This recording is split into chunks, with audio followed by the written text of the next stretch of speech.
What's everybody? What's up, everybody? I should have asked what's everybody. I know what everybody is. I hope you guys are all humans. If you're not, that's okay. You know, shout out to the gamers in the chat. You know, those are not humans, I guess. I mean, not a gamer. Maybe you should say that. But you know what I mean. But basically, we are back with season 2 of the BBQ Podcast. Clap your hands. You know, let's be excited for this. Okay, that was probably the worst audio there. That clap was probably peaked, but that's okay. You guys are excited for this new podcast season. I know you are. That's why I'm saying you are, because if you're not, I'm forcing you to be right now. So you're excited for this. We have new and improved stuff, like gear, pretty much all around. New transitions, new everything, new segments. It's gonna be epic, guys. So you guys will hear about that in the next segment. And we have Evan here with the first topic.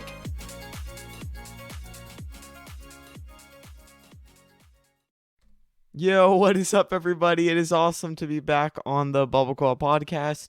I'm so excited to start season 2 now. So we're gonna kick things right off with 3D World and Bowser's Fury because, of course, as you probably know, I love Mario games, and it's coming out in less than a week from now, or at least less than a week from when you're seeing this. So that is super exciting, and I'm super hyped for it. I'm not sure about Boom. I'm sure he's a bit excited. I don't know when he's planning to get it. I'm getting it on release day, and I'm going to stream it if you want to check it out over there on my Twitch. But there are a lot of things to talk about. So, of course, we have 3D World, which is just a port from the Wii U, which a lot of people have never played because most people don't have a Wii U. Shocker, right? But so the main game's being ported over with a few added touches, like having a snapshot mode throughout the entirety, and you're also able to add stamps in snapshot mode, stamps that you collect in the game, which is pretty cool. Of course, if you've played the game before, you know that each level, except mystery houses and Captain Toad levels and stuff like that, each normal level has a stamp in it. And you just collect and add it to your collection. So you'll be able to use those in snapshot mode now, which is one really cool thing, I think. They also have added online to Super Mario 3D World, which is super hype. You can now play with your friends across the world. Whether or not you want to with the player-to-player servers is a different question. But it's possible. It's probably better to stick a little more local, play with your friends on the other side of town who maybe you go to school with or from your work or something like that. So yeah, that is now a possibility. Multiplayer co-op online in 3D World on the Switch is going to be awesome. Hopefully the servers aren't terrible. They won't be using server. They'll be player to player. So hopefully the connections actually work decently well. But again, we're relying on Nintendo, so we can't ask for a whole lot. Let's just hope it's not Super Mario Maker 2, like with the online play. Yeah. Oh, Super Mario Maker 2, that was the worst right there. Okay.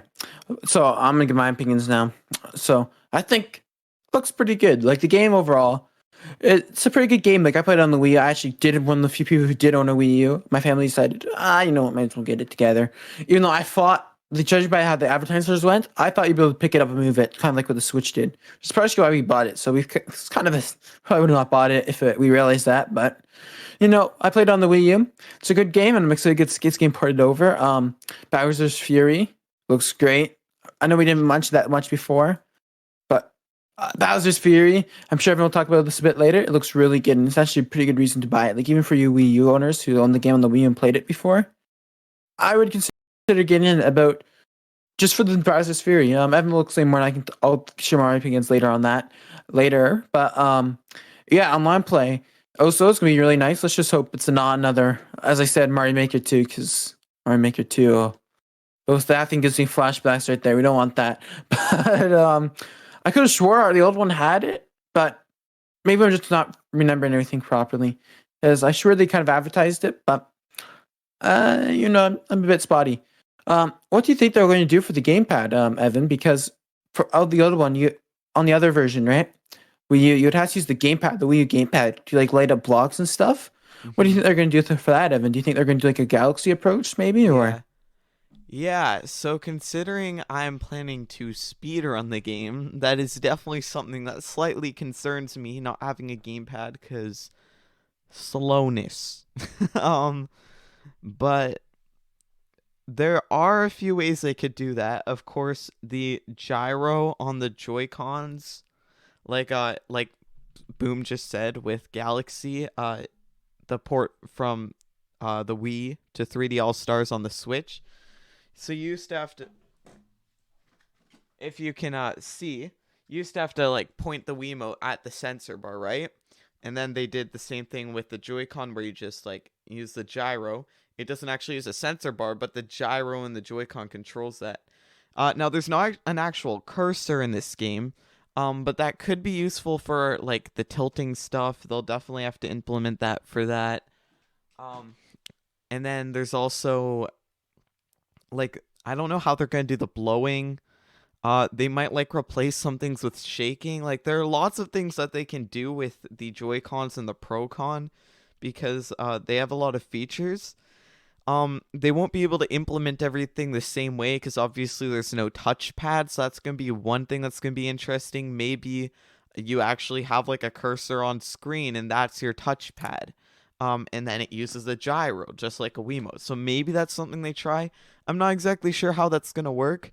I can say one thing, it won't be quite the same, but I was pretty surprised with how Super Mario Galaxy turned out with the gyro. So I do actually have some confidence in Nintendo for this one, for Hmm. however it Yeah, I works to mean, turn out well. I think I mentioned this idea before on the podcast, but what I really want Nintendo to do is actually make it so that you can use a Switch Lite as a controller for your regular Switch. I think that'd be a really cool thing. Just to have like the game, like what like some of the features that the Wii U what's it called again now? The Wii U controller had, the Wii U gamepad. Like that'd be a really good because those features were really good on that Wii U gamepad a lot of times. Like there was really cool to be able to see different things that like other people can. So I wish that they could maybe consider adding a Switch Lite, like giving that a feature for the Switch Lite to add that as a controller to your Nintendo Switch. Because then you could see status like for Mario Kart, some other games you could they would probably use it as well. Like I'm not sure, can't think of any off the bat here, but there's a lot of cool things that you could do with that. And wish they would add that an option at least the Switch Lite to be a controller for your regular Switch. It'd give me an incentive to buy one. So Mm-hmm. Yeah, for sure. So we'll see how that turns out. It's coming out in less than a week, so I guess we'll know soon. There is actually a fairly big speedrunner in the Mario community, Priceless, has managed to get a hold of the game early with pre-order. So we all already actually know some things about the game, things that have been patched. Some of the glitches, like final level glitches, have been patched. Uh, it's we will find out more very soon. That's the point, anyways. Um, anyways, moving on to Bowser's Fury, which is there's a lot to unpack with this one. Let's start with the fact that we're getting about 6 hours of playtime to beat Bowser. That's about what they're saying it's gonna take, which isn't super long, but for an add-on to a port, I think that's pretty good. I was expecting less than that actually. I was actually like I said, there's one speedrunner who actually has the game. I was on speedrun.com earlier, and there are two categories: 50 cat shines and 100 cat shines, which means we're actually getting quite a lot from this game. Like when I saw 100 cat shines on there, I was like, wow, this is actually there's a lot to do in this game. And they're probably not all very long missions, because again, about 6 hours to beat the game. Maybe you only need like 50 cat shines to beat the game. I'm not quite sure, but it's definitely gonna be it's more than I expected for sure, which is pretty cool. And if you don't know much about how Bowser's Fury works, we'll just dive into that real quick. Basically, you're in this open world, so it's a sandbox style game. It uses the Odyssey engine, which is pretty cool, and you can you just it has the cat suit and stuff. You run around in the world trying to collect cat shines, and then once you have basically while you're actually in the middle of doing missions and trying to get cat shines, Bowser will come out and come out from his hiding place, and it becomes like nighttime. It starts to rain, and that's Bowser's Fury. So you have to try to survive Bowser's Fury. You can't stop him until you have the requirement, which I'll get to in a second. And you basically just have to survive until Bowser's Fury ends, and you can keep going back to collecting cat shines. Once you have enough cat shines, you're able to unlock the Giga Bell, which is in the center of the map, from what I understand. And you use the Giga Bell, you just become a massive cat Mario, and you fight Bowser. And that's how you beat Bowser. So it's a very cool concept, I think. Very unique. Definitely something I'd probably pick up even if I'd already played the game before, the base game, 3D World, before, because it sounds really interesting to me.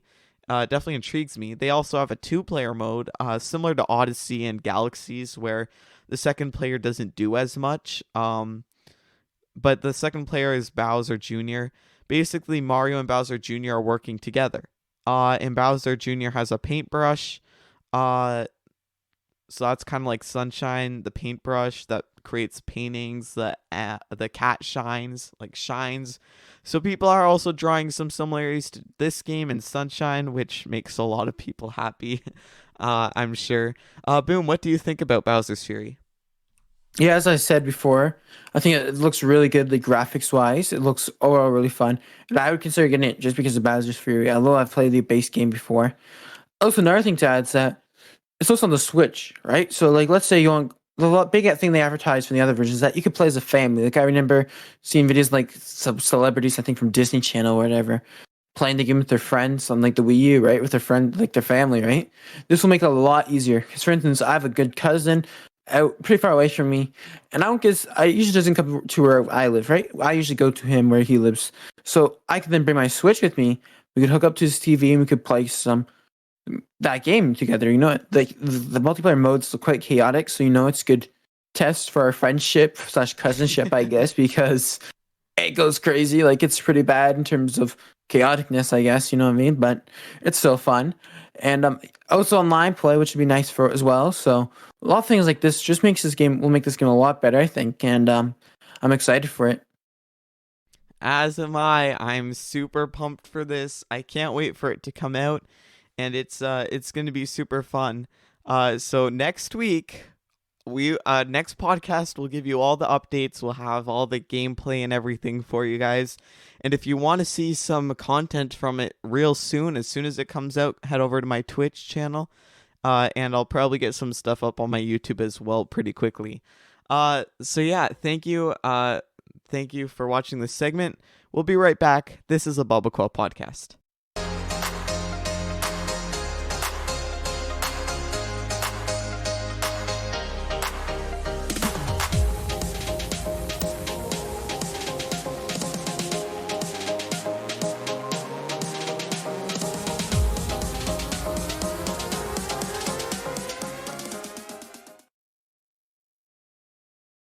All right, so let's talk about the changes we made in this new season of the BBQ Podcast. So as you guys know, we took a little bit of a break for this Christmas season. The winter break. You know what I mean? So we took a little bit of a break there, and during that time, I think Evan here has invested into his equipment a little bit to get it better. Me too. So we're hoping that this will help bring a better experience to the podcast a little bit. It's just you guys enjoy listening to it. It's not like, oh, I'm listening to a BBQ podcast, not again. You know what I mean? You guys are happy to hear it. So as you can tell, I got a new web camera. So before I was using my phone's webcam, which was it worked, but It's not like the best. I think it's better to have an actual webcam. So I have a webcam now. I got a new microphone. So before I was just using like a microphone that was on like my headphones. It wasn't the best, but now this microphone, okay, I cannot pronounce it. It's the Elgato Wave 3, if anyone's interested. So you can look at the peripherals of that if you search up on the Elgato website. I'm sure you can find it fine. So I have that new microphone, so I can hopefully get better audio quality now. I have a mic arm. And overall, I just practice my speaking a little bit. If like I'm not really showing that right now, I guess, but I've been practicing my speech, so I can get that better. And we're hoping this can be a lot of improvements. Evan, what have you made in terms of changes? Yeah, so I'm using the same mic as before, Shure SM58, and I have a new popper stopper on it instead of the yellow one, which is really ugly. And then I have a brand new mic stand, which is really nice. It moves around pretty well, and it's the Rode PSA 1. So that's for audio. I'm using the same webcam. And yeah, that's that's about it as far as that goes. But we of course updated the overlays. We spent some time working on that. Added the segment transition audio, which is pretty cool, I think. And hopefully, adding the segment timestamps as well and descriptions and stuff will make it a little bit easier for all of you to find what you're interested in watching. And that's something we worked on for a while for sure. We have to do segments next season, and we talked about it last season too. So that's the thing now. If you're on Anchor, YouTube, Twitch, I don't know about the other platforms. Boom might know a little bit more about how timestamps might work on there if they're possible. Yeah, so as you've heard before, this segment for this, we had a little bit of one of us at the end of each segment will say, you're listening to the BBQ Podcast. Stay tuned for more after this little break. And then we'll play some transition audio, and that'll be the transition to the thing. And just like what I said at the beginning, I'll be like, okay, so podcast changes, and I'll just kind of introduce the topic a little bit like that. So I'm not sure how well they'll work out for either like all the other platforms, but you should kind of be able to figure it out on Anchor, at least YouTube and Twitch, as Evan has said. And we actually are introducing a new segment as well. It's called Lightning. I think it's called Lightning Round. So we're just going to say some really quick updates about games. So this Lightning Round kind of here, you'll kind of figure it out, I think, going into it. But basically, we're just going to do really quick about about different things like updates about a game or something quick. So like let's say, oh, this game is getting released on this. Like just something really quick like that. There'll only be like maybe like 30 seconds of a news thing. It'll just be nice and quick. It'll most likely be in the middle of the podcast. So if you want just a little bit of a game news and that little bit of time with not much explanation or anything, it'll just be boom, boom, boom, information nice and quick. So that could be some patch notes for a game. It could be many different things. But hopefully you guys are like that. And we'll actually probably go to that segment after this. Yeah, and one of the reasons that we actually decided to do the lightning round was because we had so many like super short topics, like really short topics last season. So we decided it'd probably be better to like do some longer segments. So like talking about 3D World or talking about some of the podcast changes like we are now, and putting all the short things together to make one lightning round. So hopefully you guys are able to find what you're looking for. Maybe just watch, like Boom said, the lightning round to get some quick updates. Anyways, that's all I want to say about the lightning round. If Boom's good, then we'll go to that right now. Yeah, so you're listening to the BBQ Podcast. Stay tuned after the short break.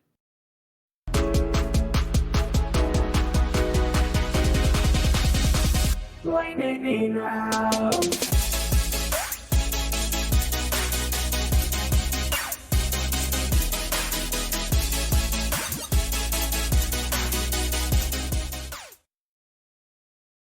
Hi everyone, so we're in the lightning round now. So we're going to be going just through some quick. I think I explained it in the last segment a little bit, but we're just going to go going through I just could not speak there for a little bit. We're going to go through some quick updates about some games, so it'll be just nice and quickly. And so let's just get into this right away. So Super Mario World Japan delayed opening. This was the Mario themed theme park. It was supposed to be out on February 4th, but got delayed to like mid 2021 actually, due to concerns of the coronavirus and everything. So Shock versus the World at BlizzCon Online. So pretty much this is gonna be an event of Shock, a team from the Overwatch League, will be facing pretty much the whole world in Overwatch to see who will win. Shock's a really good team, and the world, it's a pretty good Overwatch eventually, so this will be kind of close to watch. Overwatch 2 will not be coming out in 2021, which is quite unfortunate for a lot of people, but there will be some news in it for BlizzCon Online. So Overwatch new death map, Kanazaka. This is the first new map since 2019 April. It released just in January 2021. Evan, to you. Okay, so for the lightning round, we have to talk about Lunar event in Overwatch. There are new skins out. So new skins for the Year of the Ox and Lunar event game modes, which is pretty cool for all those Overwatch fans. Also the Super Mario World some members of the Super Mario World community have extracted some of the tracks from the soundtrack. So before, of course, we only had the 32-bit, I think it was, soundtracks from the actual game on the console, but it's been extracted off the cartridges and they've been uploaded to YouTube, the good sounding soundtracks, which is really cool. You should go give them a listen if you're interested in Super Mario World. They sound really great.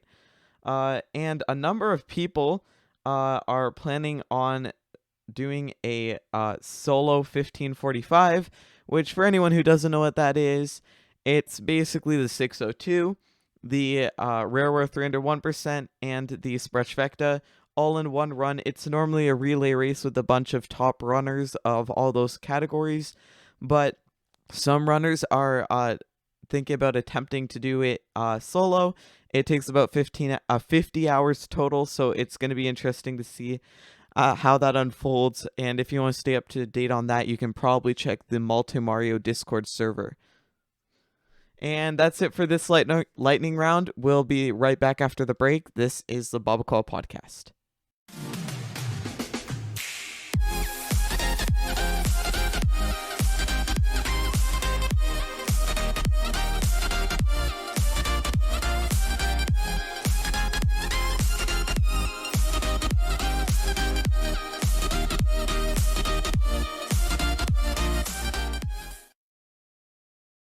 Alright, so we're going to be talking about the Gamestop stock. Now, you guys may have heard about this a little bit, but basically, users on the Reddit forum r/Wall Street Bets, which is quite a funny Reddit subreddit. I've actually been on there a bit before. They're really funny because these guys really don't care about anything.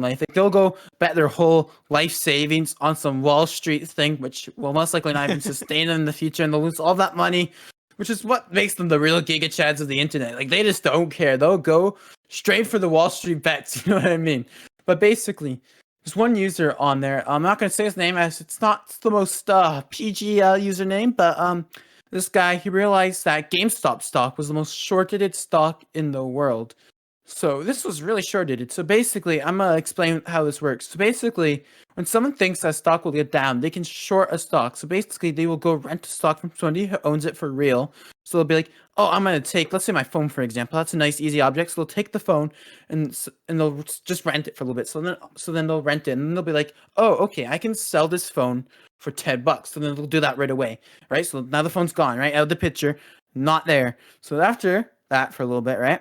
They will then be like, okay, it's been about a month now, and the guys, he's wanting his stock because he only rented the stock for a month, so they have to give it back eventually. They have to give back the stock. So they only rented the stock; they don't own the stock.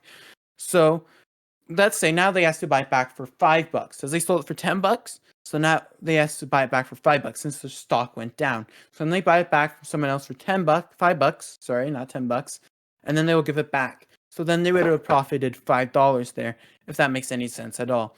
It's a lot more complex than that, but basically, this Reddit user realized this is the biggest. This is getting stock. This stock is getting shorted more than stocks available on the market. It was 102.5% of it was getting shorted. That means people who were shorting stocks were shorting that stock themselves.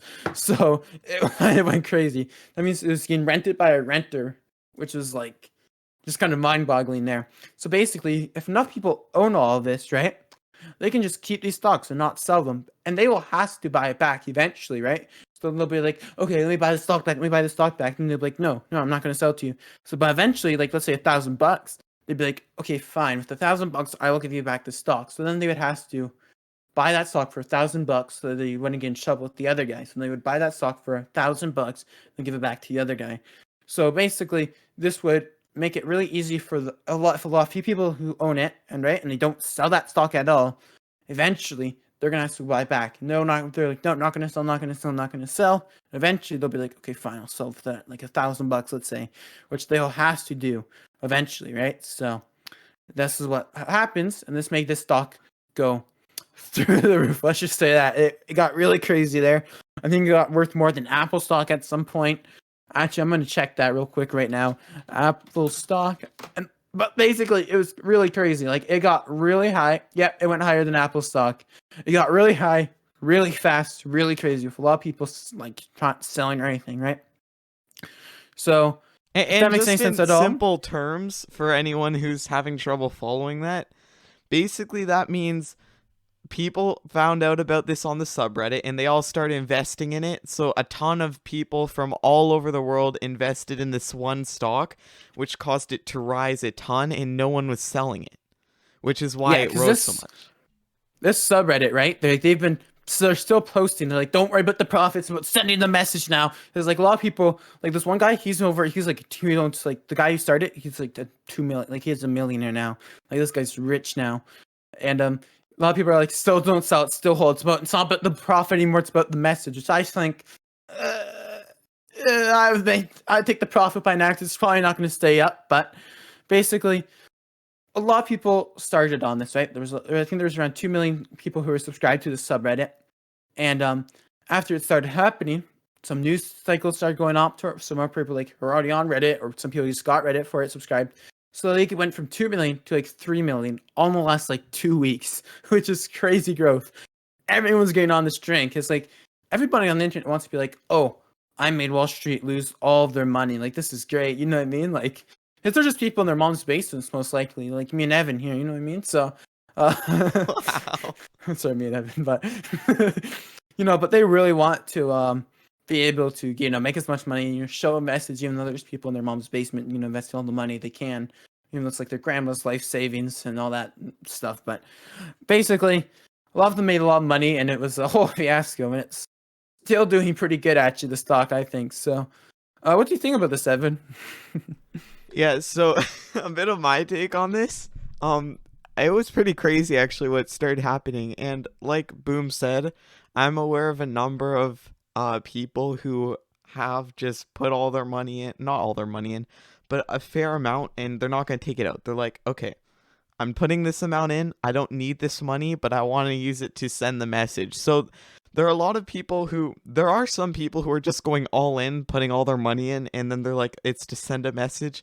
Don't do that, because you do need money. So that's kind of what Boom was talking about. But there are also people who just like want to send the message, who are, putting in like a little bit of money, just a bit they don't need, and cumulatively it puts the stock up a ton. And it's basically, I mean, it's people from all over the world, really. But definitely Americans are heavily involved in this. It's them sending a message to to Wall Street, all the elites who have been winning in the stock market every time, over and over, for years and years, right? Mm. So they're trying to say, hey, well, we can do, if you're gonna do that, then we can do that too. So, it's like a bunch of these elites are losing a ton of money that they've been gaining through the stock market for so long, and people are trying to combat that. That's really my take on it, and it's quite complicated, to say the least. But it's and it would be a good investment if it keeps going up, as long as you do eventually sell.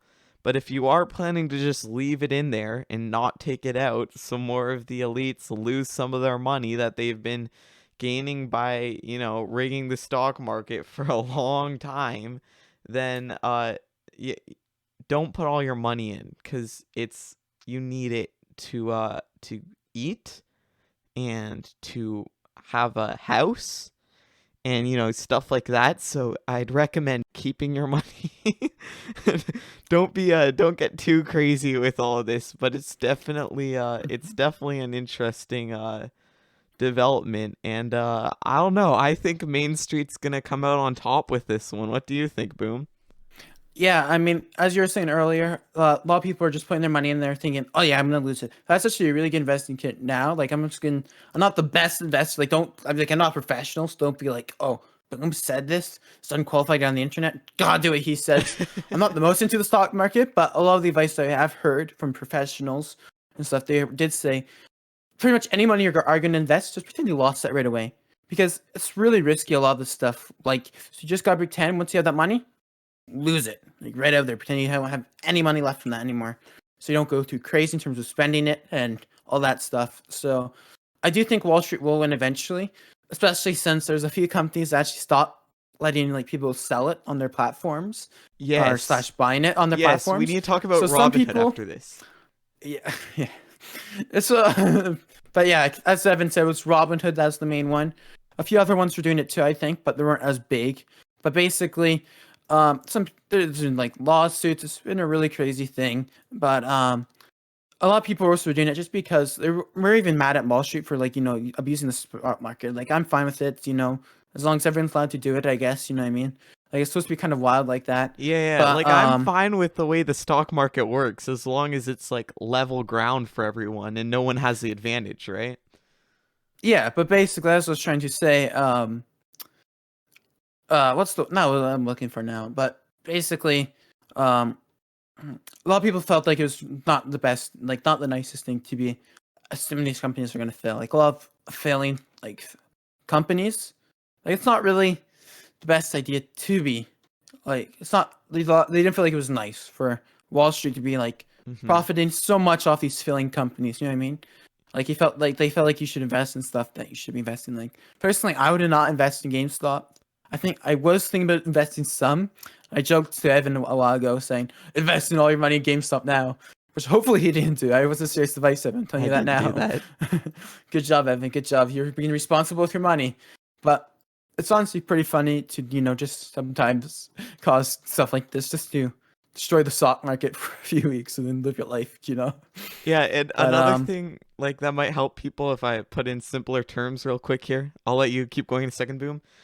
So basically what Boom was saying at the beginning, the elites on Wall Street were betting that GameStop would go out of business, that they'd go bankrupt and everything. So just so you know, like that's why he's talking about how it's not nice that they're trying to put these companies out of business to make more money for themselves. yeah, so it's not necessarily them going out of business, but it's more that you feel like their stock was overvalued. When you think a stock is undervalued, so like, let's say you're like, oh, that Apple shouldn't be costing 170.36. This is a big company, it should be costing more than that. That you'd be thinking, oh, that's an underrated stock, right? So then you'd want to buy that stock because you'd hope it increase in value, right? So that's the way how stocks work, right? But they're basically thinking that these stocks, they're overvalued, which is, I don't think was true. I think $8 for a GameStop stock was pretty fair, I guess. You know what I mean? I think that's what it was before this stuff happened. But that's why a lot of people were not happy about doing that, especially since a lot of people have some good memories in the past about GameStop as a kid. Like, I know me, I love just looking at the store for like the windows at the mall and stuff. Like, Yeah. honestly, I had a reception with that. But a lot of people also had really bad opinions with like GameStop too, because they will like, oh, a new Switch in Super Mario Odyssey. I'll give you 50 cents for that in sale. And it's like, Yeah. so it's a really weird company in terms of that. There's a lot of love-hate relationship with it, but some people have issues. Plus, a lot of people don't like rich people. Let's just be honest here. Yeah, for sure. Okay, I want to quickly talk about the Robinhood trading app, which is for trading stocks and everything. What happened is, and this is like an app that most people use for trading stocks. So this was like a really big deal when it happened. So the GameStop stock was going up a ton, right? And then overnight, I believe it was, Robinhood actually banned the buying of GameStop's stock, and then they still allowed you to sell it.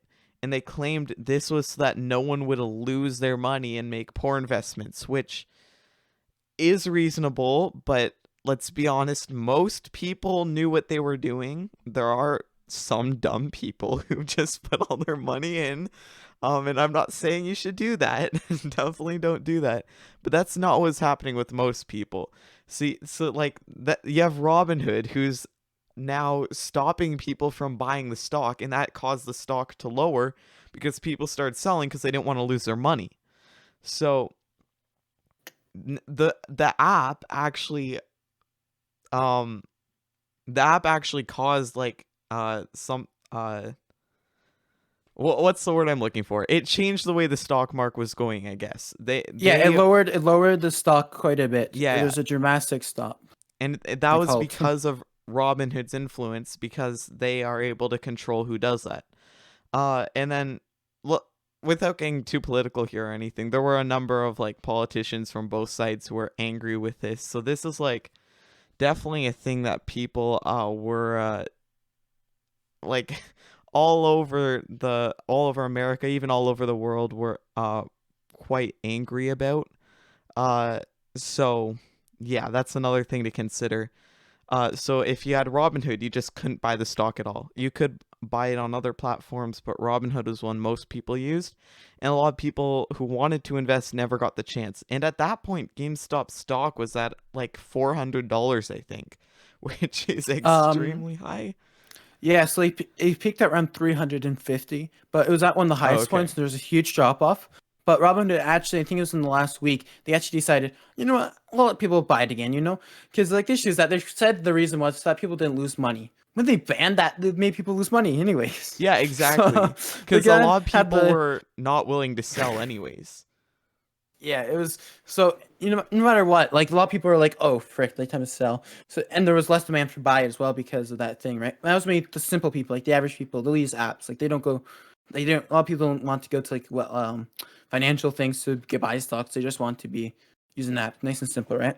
So, but basically, they used it, and it didn't, it took the stock down a bit. But after they actually unbanned it, and when they unbanned the buying of it, it rose a lot really fast. Like it was crazy, and went back to much its peak again. So it's an interesting situation. I know people, as Evan said, there was politicians both sides that were unhappy with this decision. I think there was even politicians who were happy with this decision, like some of the more elite there were a few for both sides. A few that were on the top 1.1%. There's probably some who actually own stock in them and were like, actually shorted them, because there's a lot of politicians that day.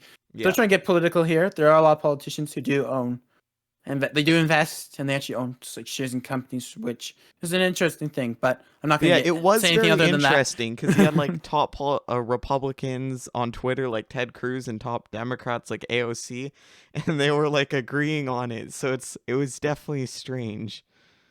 Yeah, and Republicans agree. You guys should know this. It's weird. It's not something we're used to. But yeah, let's get trade in politics. But it was a whole fiasco. But yeah, I think that. Do you have anything else to add, Evan, about this?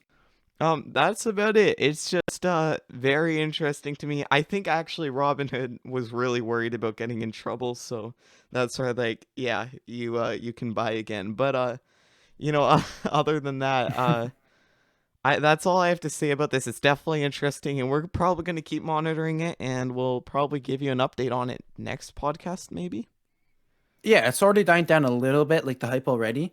And a lot of people are on the Wall Street bets. There's a whole bunch of them now, because Reddit at one point had like kind of cut off Wall Street bets a little bit too, just because all the influx was causing issues with their servers. Right. So now there's a whole bunch of different Wall Street. There's Wall Street bets, all these different ones.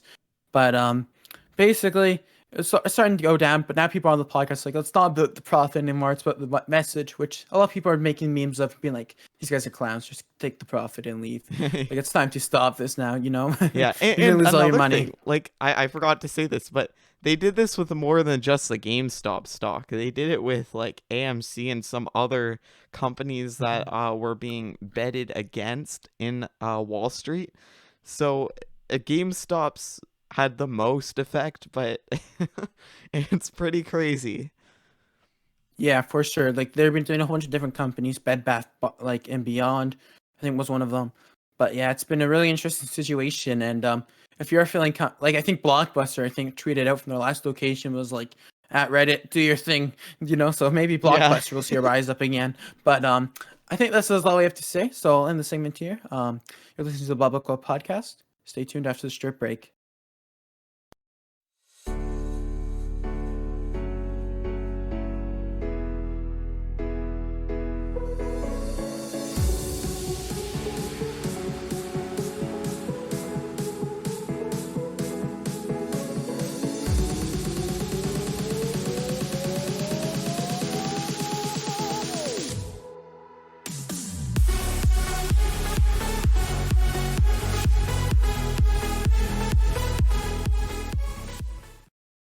All right, so Cyberpunk 2077, the big game that's been getting made for like 8 years now. It got released, I believe in December. I'm not sure if we even talked about this for a little bit in their last episode or not, but again, it's a pretty good game. Like I've seen some gameplay of it. It's a really great looking game of bugs. So the question with all this bugs is like, should they be waiting for them to be crisping up the game a bit more? Like, should they wait? Because it was announced in May 2012, so it was over like 8 years. It got announced before the game came out. So, do you think they should have announced that beforehand, or what? Like, should they have waited to announce it, or when they did announce it, right? And they had to get going, right? But they realized, oh, this game's buggy. Should they have waited even longer, delayed the game again, for it to come out and fix all the bugs.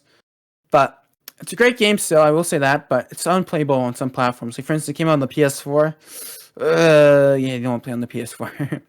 So, yeah, my question to you, Evan, is do you think we should have waited even longer for the game for them to fix the bugs, or do you think they should have just announced it later? Or what do you think about this in terms of the bugs and everything? They definitely should have waited to fix the bugs. Obviously, all games have some sort of bugs, some sort of glitch. Although with modern day games, they're much less prevalent. So having a game release that has a ton of bugs in it, and it's like not even hard to find the bugs, because that's another thing. Like when you have glitches and stuff, they're usually hard to find in games in 2021. Or I guess this one released in 2020 at the very end of the year. So the fact that this this is what I don't understand. They started working on this or they announced it in 2012.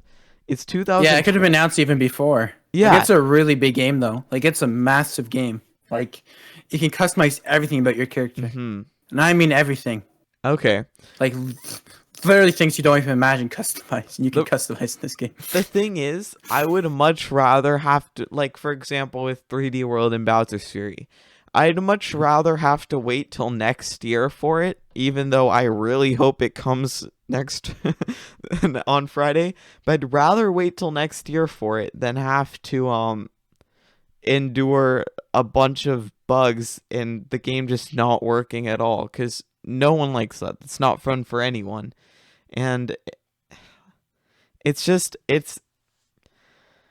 it doesn't put a good reputation on the game itself, a game that has potential, a game that could be pretty popular. If it's got a bunch of bugs in it, no one's going to buy it, and no one's going to have a good perception of the game or the company that made it. So that's another thing to keep in mind. Now, like, I'm just curious, Boom. Did they know that there were this many bugs in it when they decided to release it? Yeah, they kind of did, but the issue was that they already delayed it. Like, it was supposed to release in May 2020, and before that, it was supposed to release in 2019. They kept trying. This game was really huge. It's by CD Project Red, which is kind of like an indie company. It's not like a big company like Valve, let's say, or Epic. It's not. It's a bit of a smaller one. Like, it's a bit more of an indie company. But this game was huge. Like, I'm telling you, huge. Like, I think it has like hundreds of hours of game. Graphics are amazing. Like, if you look at the graphics, I'm not sure if you have or not. It's great. A lot of really, and you didn't know like that new graphics card, like the NVIDIA 3090 GTX or whatever recommended card for it, and that was a brand new card. Like you really do need for this thing a lot of computer. So it's such Wow. an advanced game, right? And I would have been like, okay, there was most likely gonna be some bugs at the beginning, even if they had more time to polish it out. But Yeah, like, there are always going to be some I'm bugs in big games like and that. like people were also really pressuring to release it. Like people were harassing the people. Like there was death threats sometimes for the people here. Like people literally showed up to their offices, which I don't think is okay. Which is probably why they released it when they did. But in my opinion, if they wanted to solve all of this, they should have waited before the game. They should have waited till the game was completely ready, and then they should have announced it. Who cares about the leaks? So I'm just my opinion. Like my question for you now is, how long do you think a community should wait until a game comes out? 3 years, 10 years? When do you think they should announce it along the development cycle?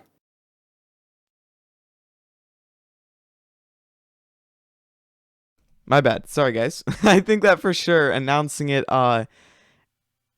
8 years before is an issue. Now, it's fine if you're working on it for like 7 years or 6, and then you announce it a couple years before. But announcing it 8 years before and having people wait that long, I mean, personally, what I'd think about that is I'd just kind of lose interest. Like, or even there are people who like they're in like a completely different stage of life at that point, so they don't even have time to get it or play it or anything. Yeah, So some gamers have literally heard the announcement, were waiting so excited for it, but then died before they could play it. wow, that is Like quite, probably millions of people have died when just waiting for this game. Like yeah. that's kind of sucky to say, but like And yeah, something yeah, that's to just although hear the about. You know what I thing mean? is, how many like old people are gamers? Not much. There a lot of them are young actually who did die. Like, but still, like just Oh. statistically speaking, like even young people they will die sometimes, right? Like Yeah. they can die from like no one's immune, right? So, which is quite unfortunate because many of them would probably love to play the game. You know? Yeah, so yeah, like that's the thing. You build up a fan base, and then that fan base, like a lot of that fan base is already moved on by the point the game comes out. That's an issue. That's definitely an issue. So how long should you wait for a game? As Yeah. For like, if it's I guess like a series game. And the company's thinking about making another one, like it doesn't really matter how long it is in between. Obviously fans might always want a new game. But it can take as long as necessary. It's not fine to announce a game way in advance before you're actually planning to release it, in my opinion, because from a business standpoint, and I'm also not super like big on business or anything, so I'm not exactly sure, but it doesn't seem like a smart move to me. And yeah, that's just like one side of it. You also have a fan base that doesn't actually, some never actually get to play the game, like we just said. So if it was like Mario Odyssey 2, I'm obviously waiting for. If Nintendo announces Mario Odyssey 2 next week, I would hope it comes out sometime next year, possibly very early 2023. I'm not expecting it to come out in 2030. But if they don't announce it, I'm just waiting for an announcement, right? And I'm fine if they don't announce anything. That's kind of what I think about how long it's like fine to wait for a game, and then sometimes series ends and stuff like that. That's just my take. What do yeah. you think, Boom? I mean, Nintendo, as you said, like I feel like Nintendo's been does a really good job at not announcing the game too early, but not like too late either. Like a lot of times, leakers hear it first, right? Some people are like, "Oh, leaks are happening," right? Like Well, Super Mario 3, they're not always 3D. accurate though. No, the leaks are not, but like they're leaks. Like so, like doesn't really matter, right? Like leaks let them do their own thing, right? That's probably the best announcement you can do with when you're still developing the game, right? Hmm. I think honestly, I think you should pretty much fully develop the game. Then when you announce it, you start ironing out clinks until release date. Because a lot of games, like for instance, No Man's Sky, right? That game, there's so many promises and everything, and when they got released, it was a big disappointment for a lot of people, right? And I think this was the same with Cyberpunk 2077. So you need to be careful when you announce these games, and when you do, no, although how bad the community was, like the community for Cyberpunk 2077, they're getting really bad at the end. Like they were tired of waiting. It was like an angry mob. You know what I mean? Like they were ready to storm the office, just like what they did with the U.S. Capitol. You know what I mean? So I'm sorry, guys, no I politics feel here, like but some just had to do people the would joke. like just be more mad than anything though, wouldn't they? Because they had to wait Like so long. some people, but then the issue is that some people got mad but waiting so long, right?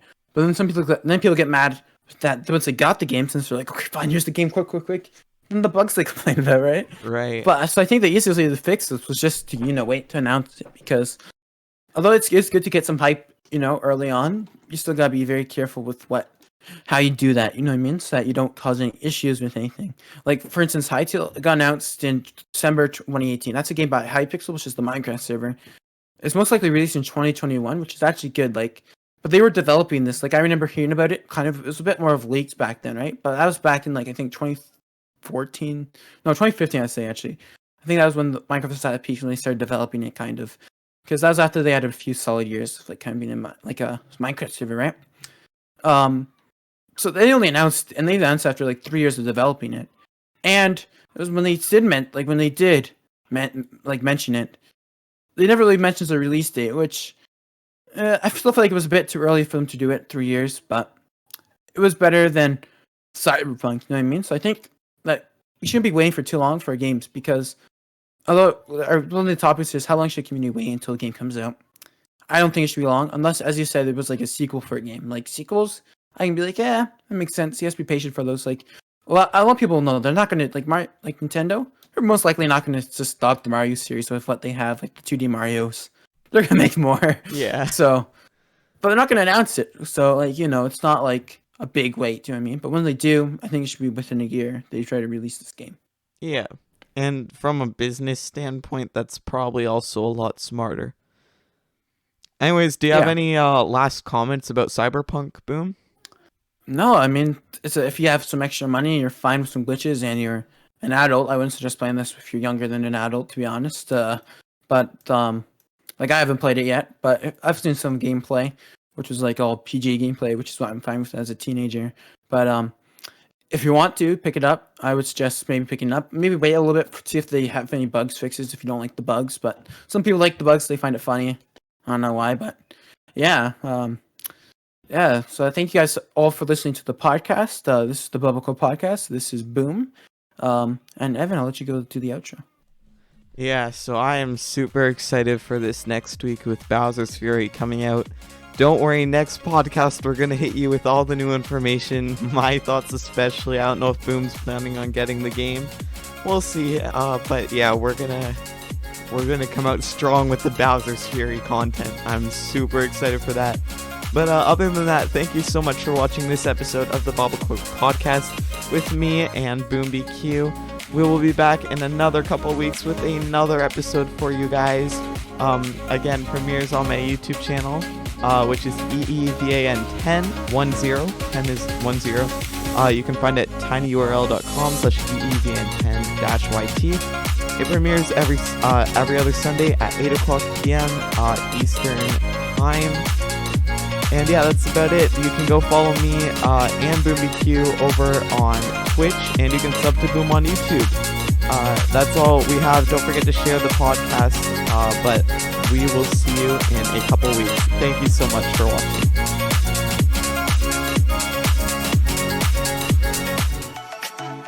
Don't forget to subscribe to my YouTube at tinyurl.com/EEVAN10-YT. You can also follow me on Twitch at twitch.tv/EEVAN10. And don't forget to go follow BoomBQ on YouTube.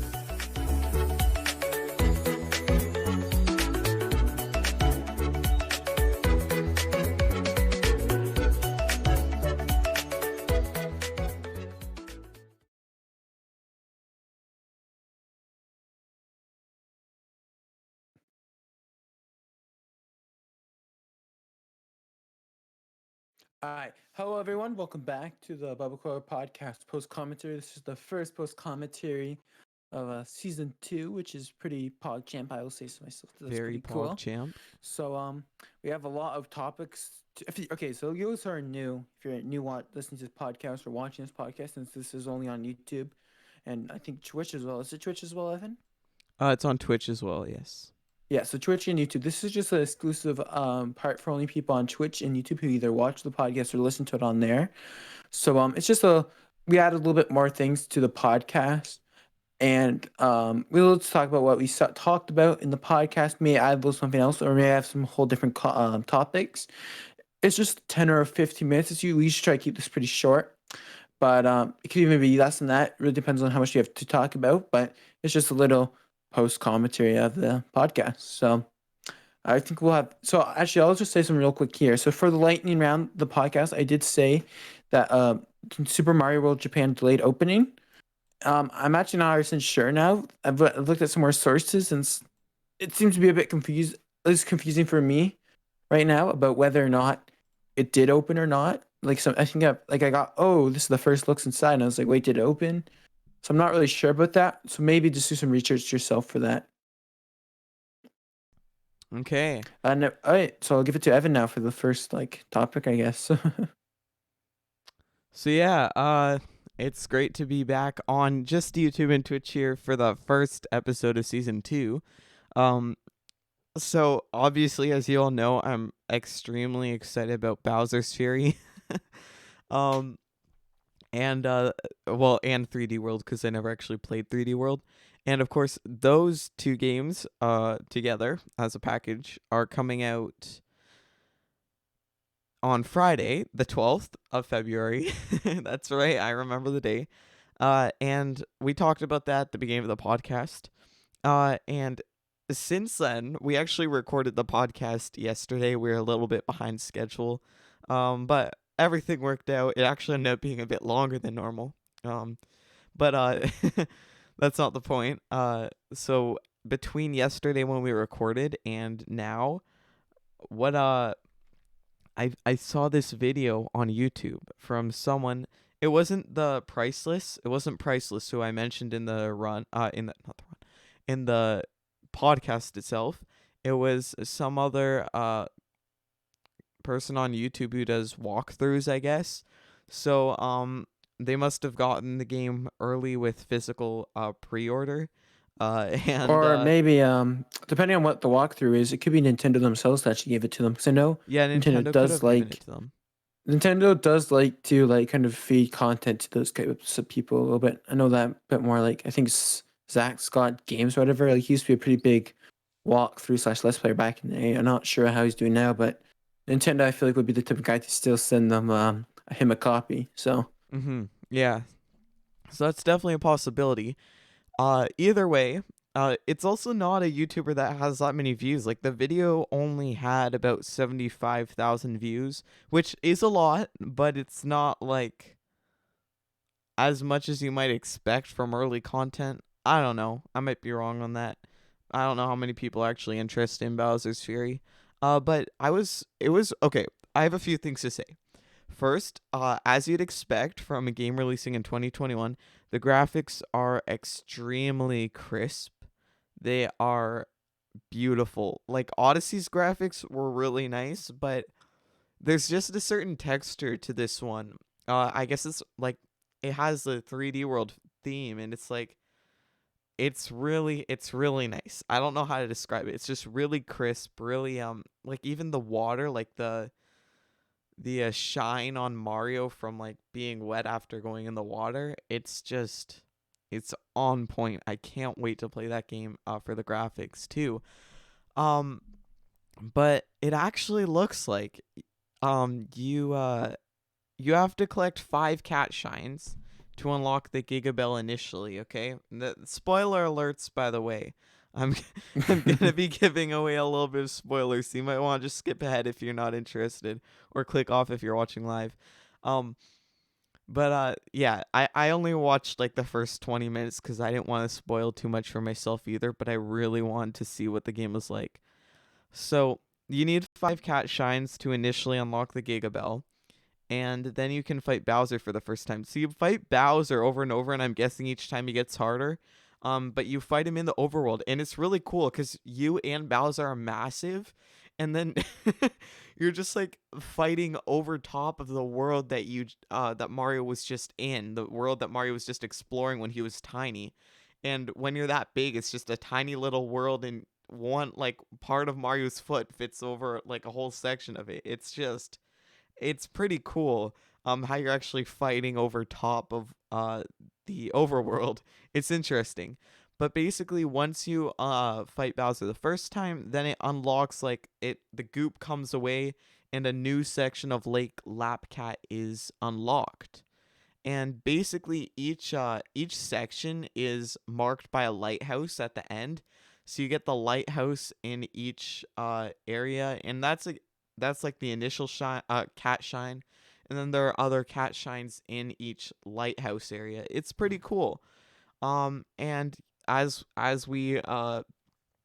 many people predicted, Bowser Jr. is helping you because he wants something's wrong with Bowser and he wants to fix Bowser.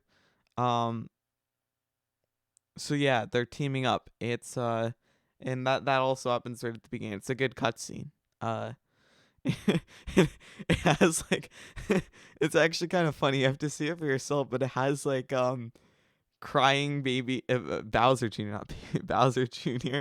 Like 5 times, like a little like pouting animation from it. So it's great. It's so far from what I've seen, it's a good game. Plus he's in it. It does use the 3D world long jump as that makes sense because it is like an add-on to 3D world.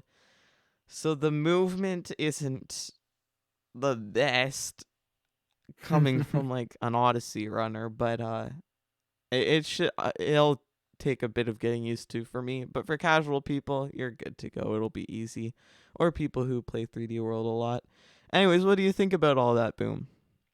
Yeah, honestly, like in the trailer, like while you were describing bit me's, like I'm assuming it's like kind of like the trailer, so that's why I don't think the gameplay's needed for me to watch. But it does look like a really good game. Like even the graphics, like overall, I'm actually really impressed on how they did this because like honestly, had good graphics, but Bowser's Theory it may be a bit better. You know what I mean? It's like really interesting how they like did all this stuff for it. It's also a really good game to get. Like even if you've already played the game, like me. I would consider getting it still. So it's honestly quite crazy like that, you know what I mean? So Hmm. Yeah. I So, so oh, do you have anything else do you to have anything else discuss? said? I think I'm pretty good for that, honestly.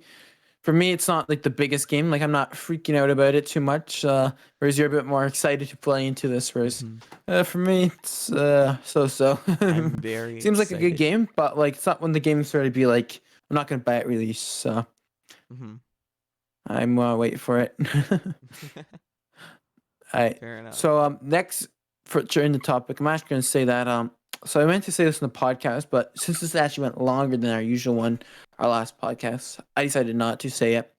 But I'm gonna say it now. So Minecraft Earth it got shut down after only 6 months of it going live, and I find that quite sad because I never actually got a chance to experience it. I don't have much data on my phone. Like here in Canada, we're notorious for our bad data rates. Like it's like $5, like 0 gigabytes of data. It's like you guys spend a lot of money for data compared to other countries.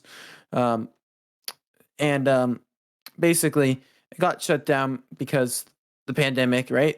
The Minecraft was kind of like Pokemon Go, but for Minecraft, like you could build stuff all in this like Minecraft phone thing, and it actually like kind of changed in real life. It was kind of cool, like the concept, but during the pandemic, they don't really want Mojang didn't really want to be encouraging people to go out during it and everything, and it kind of messed up their release because like a lot of people weren't going out because of it, and if they were, they don't want to play the games. It's just for some walking exercise and stuff like that. So unfortunately, this caused quite a bit of issues with Mojang and the release. So it was not as big as they thought it would be. So they're actually putting it off on June 2021. So, do you have any opinions on that, Evan?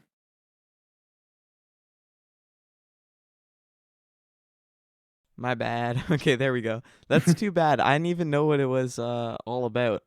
I never actually knew that it was a thing But it sounds cool. It would have been actually pretty cool to check that out maybe on stream sometime, but it's rather unfortunate. Well, I don't know if doing that on stream would really work. It's fine. It Yeah, could be no, a it'd be an interesting game recording. too. It'd be an interesting game. It'd be an But interesting yeah. game to live stream. You probably Yeah. could, but again, data rates here in Canada Yeah.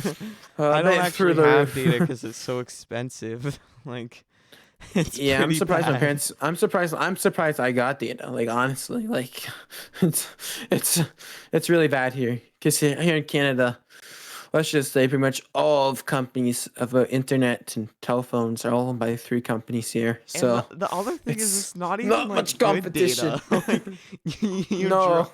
you drive like, I don't know, like 5, 6, 7 hours north, and then you only get it sometimes.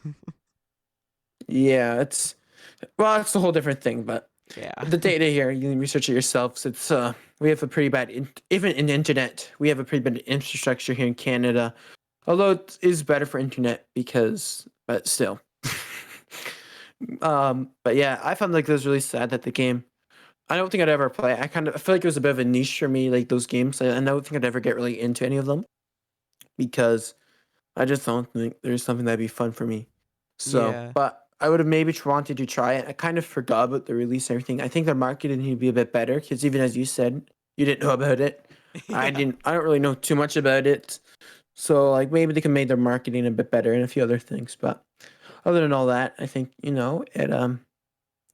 it's kind of it's just sad, because some people enjoy the game. So Yep. Well, do you have anything else to touch on? no, as I said, this is a short post commentary section. It's not the longest, so I may as well end if you have nothing else to add. Well, I think we're good. Don't forget to Yeah, I think go we're good too. get out and buy Bowser's Fury if you want. Okay, I'm like plugging Nintendo's games so hard. I don't I should be getting a paid promotion here. Yeah, you should. Yeah, also 3D All Stars goes off sale in March, so if you do want to get that, I mean, if you have Yeah, the I other guess read up games, on that for sure. there's nothing super special about it, but if you It's a good want it for collector's edition. yeah. Even like if And you're into Mario, I would suggest getting it. I mean, the graphics in Sunshine and Galaxy are really nice. That's definitely Oh worth yeah, it. 64, Super the graphics are Mario fine. 64. Yeah, it's it's okay. They are much Not like better mind than the blowing. original game, but Yes, for sure. eh, I just can't. they're good enough to If play. they remake that game, that's gonna be great. Like, Yeah. I can just imagine already. It'll be a really nice game once it get remade and everything. Either way, I think we're done. So I guess I can just do the outro here. Thank you for watching. Don't forget to sub down below if you're on YouTube. Follow down below if you're on Twitch. And help me get affiliate by watching my Twitch streams and the podcast when it releases every week. And I mean, if you're on YouTube, go follow me on Twitch. If you're on Twitch, go sub to me on YouTube as well. That you should do that definitely. And go sub to Boom BQ on YouTube. His channel's linked in the description. Yeah, no, the guys. I'm also streaming on Twitch now. I'm gonna try to give a stream, and again this week I was trying to have a schedule, but I kind of gave up for a little bit. But as I'm trying to say, I actually am streaming on Twitch now, so make sure to check that out. Twitch.tv/BoomBBQ. I'll also leave the link down below. I'll add it. Yeah. And if once you get to my Twitch, you can just see all my socials. It shall be linked on my Twitch somewhere. So Twitter, Instagram, all that good stuff. Yep. Okay. So I think we're done. 2 more weeks. The next one will be out, and we'll have a lot to discuss. So you probably don't want to miss that one. From both me and Boom, we hope you enjoyed this first episode of season 2. Let us know if there's anything we can improve on. And yeah, we will see you next time.